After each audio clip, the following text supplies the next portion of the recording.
नौकरी, मजबूरी या शौक, सीधी सादी सी रोली की शादी सिड से तय होती है। शादी के बाद तुम नौकरी करना चाहोगी? नहीं नहीं, बिल्कुल नहीं। वैसे मैं ये नहीं कहती कि नौकरी करना ठीक नहीं है, लेकिन पर्सनली मैं ये सोचती हूँ कि मैं गृहिणी बनूंगी। हाँ हाँ, क्यों नहीं। गृहिणी बनना भी आसान नहीं है। एक सफल परिवार चलाना किसी देश को चलाने जितना ही कठिन है। रोली को सिड का साथ और बात दोनों अच्छी लगती है। और फिर वो दिन भी आ जाता है जब दोनों की शादी हो जाती है। शादी के बाद ये क्या, सारा दिन किचन कपड़े और चार दीवारों के आगे पीछे घूमती रहती है। जा बाहर निकल कर देख, कितनी स्मार्ट लगती हैं वो औरतें जो नौकरी करती है। हाँ, अच्छी तो लगती है सासू माँ, लेकिन मैं नौकरी नहीं कर सकती। मेरा मन घर के कामों में ही लगता है। अरे मेरी बेटी तो कमाती है, अपने को फिट भी रखती है और सास को भी खूब शॉपिंग करवाती है। अच्छी बात है ना सासू माँ। मैं तो जो है उसी में संतोष मान लेती हूँ। बरकत होनी होगी तो इसी में भी हो जाएगी। ये बोलकर रोली चली जाती है। एक दिन सास की सहेली घर आती है, जहाँ रोली उन्हें चाय के साथ कई तरह के पकवान बनाकर खिलाती है। अरे वाह, तेरी बहू तो बहुत गुणी है। कितना सब बनाकर ले आई। मेरी वाली तो ऑफिस से आकर दो रोटी ही सेक दे तो समझो एहसान कर दिया। अरे ऐसा ना बोल। तेरे घर में दो कार, चार मंजिला मकान, और तेरे लिए जो वो अपने पैसे से साड़ी लाती है वो भी तो कितनी कीमती होती है। अरे मेरी वाली तो बस सारा दिन इन्हीं दो कमरों को ताजमहल बनाने में लगी रहती है। सहेली चली जाती है। कुछ समय बाद रोली को एक सुंदर सी बेटी होती है।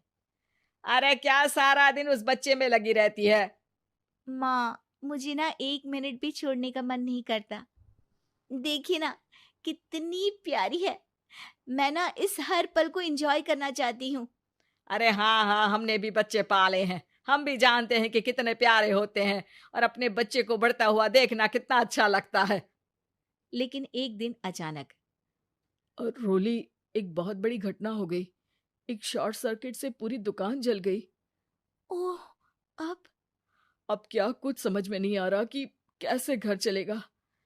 घर की पूरी गाड़ी पटरी पर लाने के लिए कई साल लग जाएंगे, और वापस पहले जैसे होने में भी बहुत टाइम लग जाएगा। रोली, रोली कुछ सोचती है, फिर अपने 3 महीने के बच्चे को देखती है और कहती है, आप कहें तो मैं नौकरी शुरू कर दूं?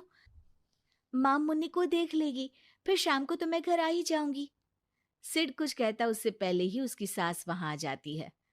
अरे हाँ हाँ, अब भी तुझे नौकरी करने के लिए पूछना होगा। अरे घर पर इतनी बड़ी विपदा आ गई है, तू है कि बच्चे का मुंह देख रही है। अरे क्या मुझ पर भरोसा नहीं है? अरे नहीं नहीं माँ जी, ऐसा क्यों बोल रही हैं आप? फिर क्या था, सिड से पूछकर 3 महीने की बच्ची को रोली सास के पास छोड़कर चली जाती है। शाम को ऑफिस से आने पर अरे सारा दिन इसने तो चैन नहीं लेने दिया, बस गोदी में ले लेकर घूमती रही। हाथ दर्द हो रहा है। बहू को बहुत गिल्ट फील होता है, लेकिन जब वो घर की हालत देखती है तो चुप रह जाती है। ऑफिस में सहेली कहती है, अरे रोली, तेरी तो बच्ची छोटी है ना, कैसे मैनेज करती है? कैसे मतलब? घर पर रहती है वो अपनी दादी के साथ। ओ यार, कितनी अच्छी है तेरी सास। मेरी सास को जब पता चला कि मैं नौकरी ज्वाइन करने की सोच रही हूँ, वो तो सीधे अमेरिका चली गई मेरी ननद के पास। अच्छा, फिर तू कैसे मैनेज करती है? अरे मैंने तो फुल टाइम मेड रख ली है। ओहो, वो तो बड़ी महंगी होगी ना। हाँ यार, लेकिन कमाई भी तो हो रही है ना।